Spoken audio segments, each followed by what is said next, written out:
Corona अपने पूरे शबाब पर दिखाई दे रहा है। बेकाबू न हो, इसको लेकर यूपी सरकार एक्शन में आ गई। एहतियातन 7 जिलों में नाइट कर्फ्यू लगा दिया गया है। कोरोना के हर मूवमेंट की समीक्षा, कोरोना को लेकर हर प्रकार की समीक्षा सीएम योगी खुद कर रहे हैं और लगातार जिलों के जिलाधिकारियों के साथ संपर्क में हैं। साथ ही जरूरी दिशा निर्देश भी दे रहे हैं। हम आपको 7 अलग अलग शहरों की तस्वीर दिखा रहे हैं। 4 शहर ऐसे हैं जहां पर नाइट कर्फ्यू को लगे हुए 2 रातें हो चुकी हैं, जबकि 3 शहरों में गुरुवार की रात नाइट कर्फ्यू की पहली रात रही। पीएम मोदी भी नाइट कर्फ्यू को कोरोना के बढ़ते संक्रमण को रोकने के लिए एक कारगर कदम मानते हैं। गुरुवार को मुख्यमंत्रियों के साथ की गई अपनी बैठक में पीएम मोदी ने इसका जिक्र भी किया।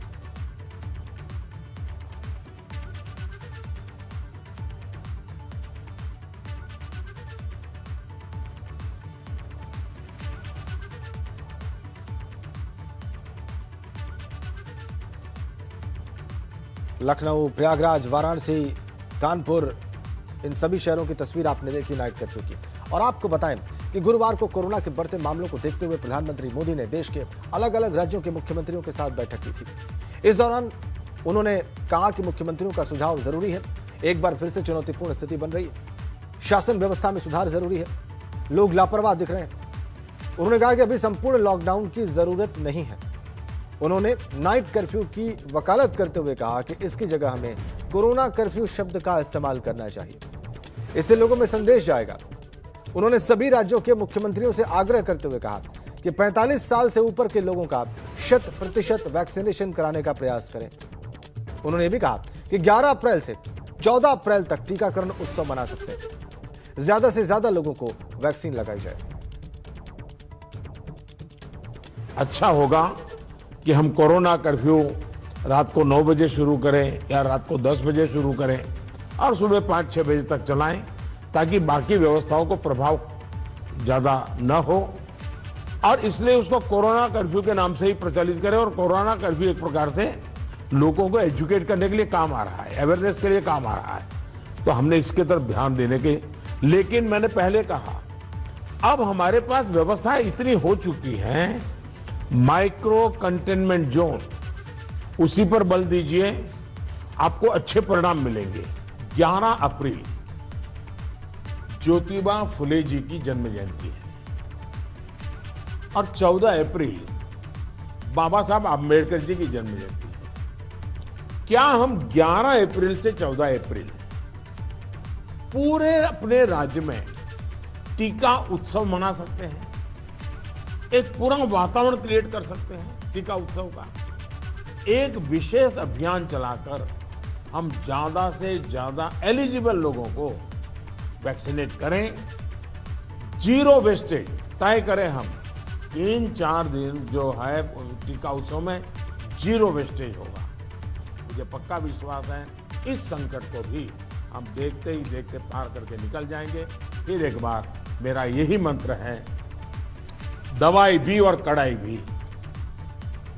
इस विषय में कोई कॉम्प्रोमाइज मत कीजिए। मैंने पिछली बार भी कहा था कि आपको जुकाम की दवा ले ली और बाहर बारिश आ रहा है, आप कहें मैं छाते का उपयोग नहीं करूंगा, ये नहीं चल सकता। आपको अगर जुकाम हुआ है, दवाई ली है, ठीक हुए, तो भी अगर बारिश आ रही है तो आपको छाता रखना ही पड़ेगा।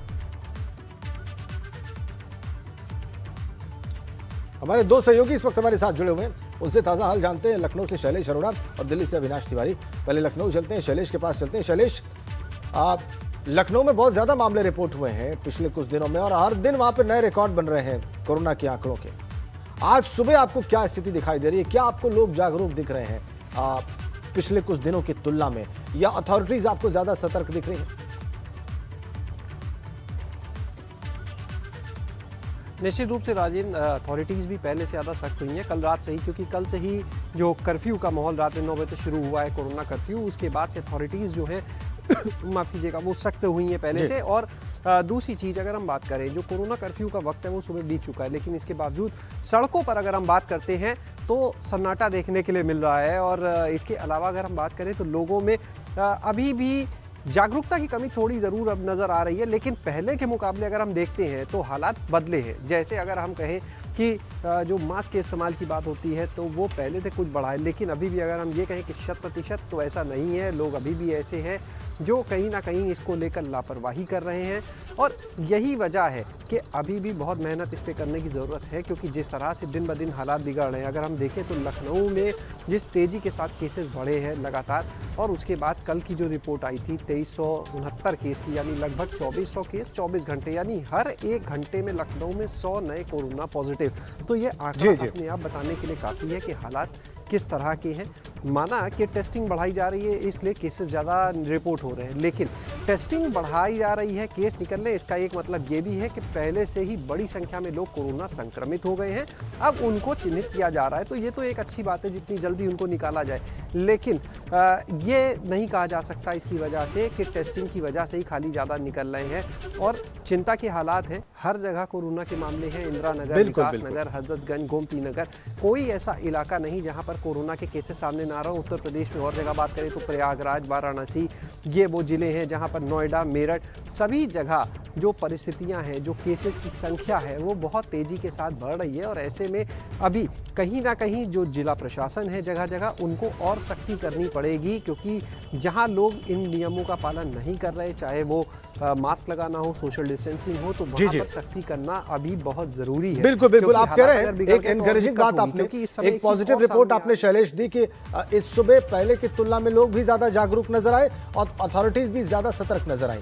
ये आपने महत्वपूर्ण अपडेट दी। अविनाश तिवारी के पास चलते हैं, दिल्ली चलते हैं जहां पे संक्रमण लगातार बढ़ रहा है। और अविनाश, ये जानना बहुत जरूरी है क्योंकि एनसीआर के जो जिले हैं, चाहे वो नोएडा हो, गाजियाबाद हो, यहाँ भी कल रात से नाइट कर्फ्यू लगा दिया गया है। और चूंकि इन जिलों के लोग लगातार दिल्ली आते जाते रहते हैं, दिल्ली में संक्रमण जब बढ़ता है तो जाहिर सी बात है उसका प्रभाव यहाँ पड़ता है। दिल्ली में क्या स्थिति है? दिल्ली की स्थिति का सीधा प्रभाव इन जिलों में पड़ता है, उत्तर प्रदेश के बॉर्डर डिस्ट्रिक्ट में पड़ता है, इसलिए ये सवाल और इसका जवाब बहुत अहम। अविनाश, देखिए राजेंद्र, अगर बात करें तो दिल्ली में बड़ी भयावह स्थिति है, क्योंकि अगर बात करें तो कल 7000 के ऊपर मामले आए और इन्फेक्शन दर जो है वो 8% के ऊपर चली गई है। यानी कि पहली बार इतने रिकॉर्ड मामले आए और इन्फेक्शन दर है जो इतना हाई रहा। इसके साथ साथ अगर बात करें तो दिल्ली के भी एक निजी अस्पताल में 37 डॉक्टर एक साथ कोरोना पॉजिटिव हो गए, जो कि काफ़ी चिंताजनक की बात है, क्योंकि वो काफ़ी बड़ा अस्पताल है और काफ़ी लोग वहाँ पे जाके इलाज करवाते हैं। इसके बावजूद वहाँ पे 37 डॉक्टर जो है कोरोना पॉजिटिव हो गए हैं। तो ये काफ़ी अपने आप में तस्वीर बयां करने के लिए काफ़ी, और कई सारे ऐसे अस्पताल हैं जहाँ पर ICU बेड नहीं मिल रहे, जो लोग गंभीर बीमारियों से ग्रसित है, जिनको कोरोना हो जा रहा है, उनकी सही तरीके से देखभाल नहीं हो रही, क्योंकि सरकारी व्यवस्था पूरी तरीके से अगर कहें तो चरमराती हुई दिख रही है, जिस तरीके से मामले निकल के आ रहे हैं। और लगातार सभी से ये अपील की जा रही है कि जो तमाम सारे कोरोना के प्रोटोकॉल हैं उसको अपनाएं, और इसके साथ साथ जो है सामाजिक दूरी और इसके साथ फिजिकल डिस्टेंसिंग भी बरकरार रखें। लेकिन वो होता हुआ दिख नहीं रहा है। अगर आप पुरानी दिल्ली में चले जाइए, चाहे चौड़ी बाजार चले जाइए, चांदनी चौक चले जाइए, सरोजनी मार्केट चले जाइए, यहाँ पे जो भीड़ दिखती है उनको देखकर लगता ही नहीं कि कोरोना है या कोरोना का कहीं प्रकोप भी दिख रहा है, क्योंकि सभी लोग उसी तरीके से जो है अनजान तरीके से और पूरे लापरवाह तरीके से वहाँ पे काम करते हैं और किसी भी तरीके कोई सोशल डिस्टेंसिंग नजर नहीं आती है। लेकिन फिलहाल अगर बात करें तो दिल्ली में जो स्थिति है वो चिंताजनक हो रही है। 7000 के ऊपर मामले कल भी आए और आज जो अभी आंकड़े आने बाकी हैं, तो जाहिर तौर से बात है कि पूरे देश में इस वक्त कोरोना काफी तेजी से बढ़ रहा है। बिल्कुल, जिस तरीके से बीते 24 घंटे में 1,26,000 के ऊपर मामले आए थे, उसके बाद प्रधानमंत्री ने खुद कहा था कि टेस्टिंग और ज्यादा बढ़ाई जानी चाहिए और लोगों से भी अपील कल प्रधानमंत्री ने खुद की कि मास्क लगा के रखे और तमाम तरीके से जो एहतियात है। बिल्कुल बिल्कुल बिल्कुल, प्रधानमंत्री ने कल बहुत मजबूत अपील की है कि उन्होंने वैक्सीन ले ली है, तो अब उनको जी वैक्सीन ले ली है, उसके बाद भी सावधानी की बात प्रधानमंत्री ने भी कही, डॉक्टर्स भी कह रहे हैं और हम भी लगातार अपने दर्शकों को बता रहे हैं। अविनाश, आपने बताया कि दिल्ली की स्थिति बहुत चिंताजनक है, ये बात बहुत ही महत्वपूर्ण है, खासकर जो उत्तर प्रदेश के उन जिलों के लोग ये समाचार देख रहे हैं, खबर देख रहे हैं जो बॉर्डर NCR में आते हैं। बहुत बहुत धन्यवाद अविनाश आपका। शैलेश, हमारे साथ आप बने रहिए।